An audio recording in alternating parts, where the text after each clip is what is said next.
Florida State whiffed. There is no other way to see it. Brian Smith from the portal and Locked On Seminoles is here to discuss just that. Brian, I'll give you the floor because you know this one better than I do. Florida State just whiffed on the recruiting trail in 2026, right?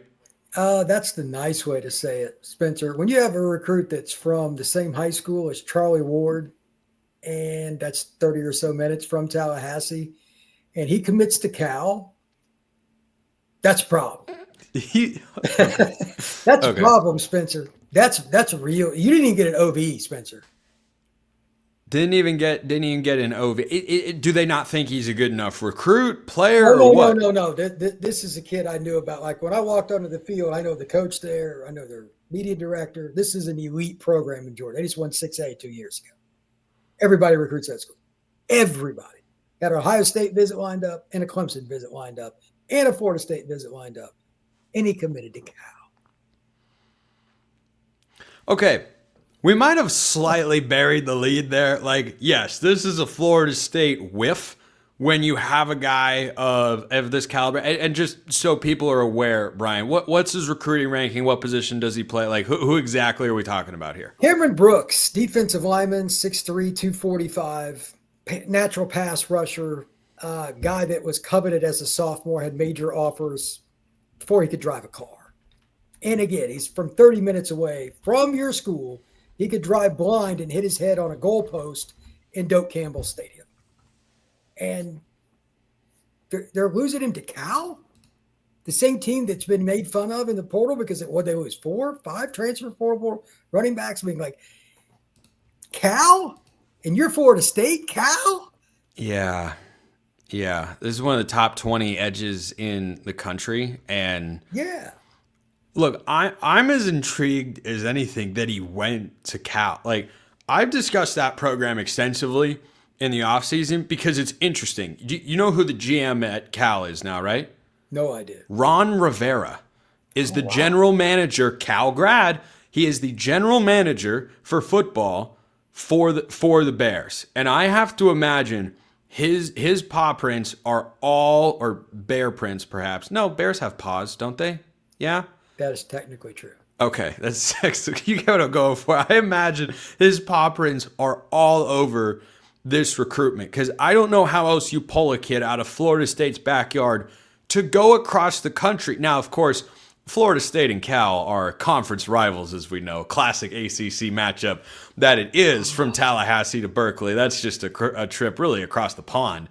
A quick drive in the backyard of, like 25 hours or whatever it would be. But I think that factor has to be discussed because Cal has been in disarray. They did add a couple of portal linebackers. They were projected to get Shamar Brown, the running back from North Dakota State. They picked up a guy from UTSA. Like they felt like they stabilized a bit, but I didn't think they had suddenly stabilized the departures within their program and the roster turnover to the point where they're going and pulling a kid out of the state of Florida. Like, is this just maybe early in the process and maybe Cam is thinking, sure, I'll commit to Cal and see if anybody else gets more interested?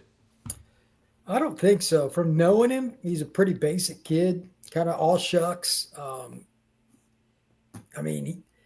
Thomasville is 12 miles into the state of Georgia from Florida, and Tallahassee's right on the border. I mean, that is the local program that you have to recruit. It's just, you can't miss there. Like I can't give all the info, but like the people around Thomas County Central High School were shocked at how much more effort Cal put into it than Florida State. That's probably the biggest problem. That's just weird, right? Like that, like 100%. We're discussing it on the show for a reason. This is not normal. There's nothing about this that feels normal. Him going to Cal, Florida State not being in the folder, not even, as you said, getting, they didn't even get an official visit. He's got one scheduled for June 6th. I know, but that doesn't mean he'll take it now because he committed to Cal. I'm guessing they threw some money at him, which a bunch of schools will throw money at him. But if you're Cal, you probably want him to shut it down. I could be wrong on that. I haven't asked Cam yet. I'll go see him later this spring, but it's weird. This is like one of the weirder recruitments in my lifetime, and that's saying something. I've covered recruiting a long time. Cal? For a South Georgia kid who lives 30 or so minutes from Florida, I've never heard of anything like this, especially in April. Spencer, you don't fool me very often with recruiting here, but this one has got me befuddled. Yeah. And I want to talk big picture here for Florida State, who are coming off literally, I am not being hyperbolic here. They are the worst preseason top 10 team in the history of college football. That was statistically borne out a year ago with how their season went. By the way, Brian, who was their one ACC victory against? How about them Bears? How about them California Golden Bears? If ever there was a representation, a microcosm of the Justin Wilcox era, beat Auburn on the road and lose to Florida State, who's 2-10, whose only other win came against Charleston Southern. That is Cal at its peak. But does that make it more confusing, less confusing? Does that stuff even come into recruits' minds when they're thinking about where they want to go play football? Like, oh, Florida State sucked, but they beat Cal last year. Like, does that matter at all? I mean, it can, but like neither one of them was any good. So he couldn't have been looking at the recent past. I mean, I don't know. I was told that he wanted to see Florida State's new staff this spring, and he visited how things went and all that. But this was a loss prior to the new staff getting there. To be clear, pot roast, as we call him, Terrence Knighton, the new D-line coach, can recruit.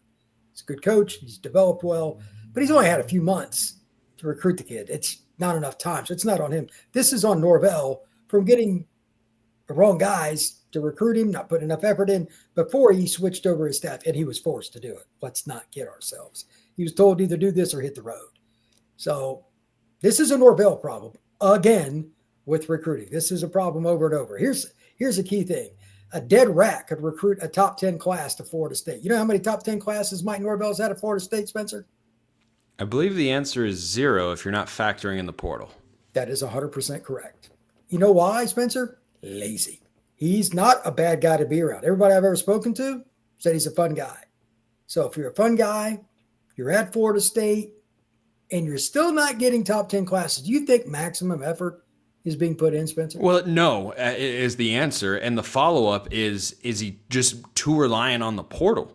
You know, the portal for the top-tier programs is absolutely a tool that should be used. It is not the box that holds all your tools in it. It's an extra wrench, screwdriver, or a specialty item that you need for weird, odd jobs. But it's not the bulk. It's not the foundation of what you keep out in the garage for when you have a project to fix. It isn't. Ohio State last year, the big story around their roster, Brian, and you know this, was they invested their NIL dollars into keeping kids from going to the NFL or going to the portal, and then they did go out and add a few high-end selections. But it's not a coincidence. The last two national champs coming from the Big Ten have invested very much in the guys that they recruited, and then they go pull a guy here and pull a guy, just a Caleb Downs, a Will Howard, a Quinshon Judkins. That was really it from the portal for Ohio State. And the programs, you can have some success leaning heavily into the portal. No one has shown me that with a roster that is, over 50% portal guys from that cycle, that you can go and compete for a national championship.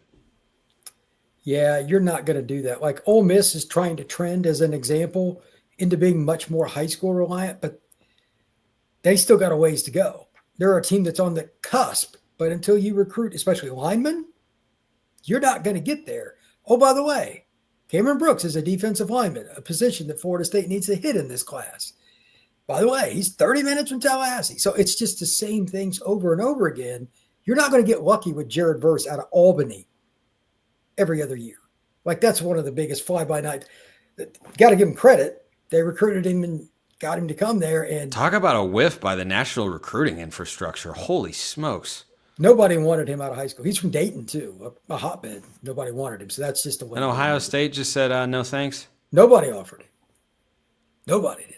And now he's one of the best young pass rushers in the NFL. It just goes to show you. It is sometimes there's just everybody was wrong and it is what it is. But nobody's wrong about Cam Brooks. Like he had offers when he was 15 years old. Florida State's been recruiting him longer and still failed. It's hard to fail that bad.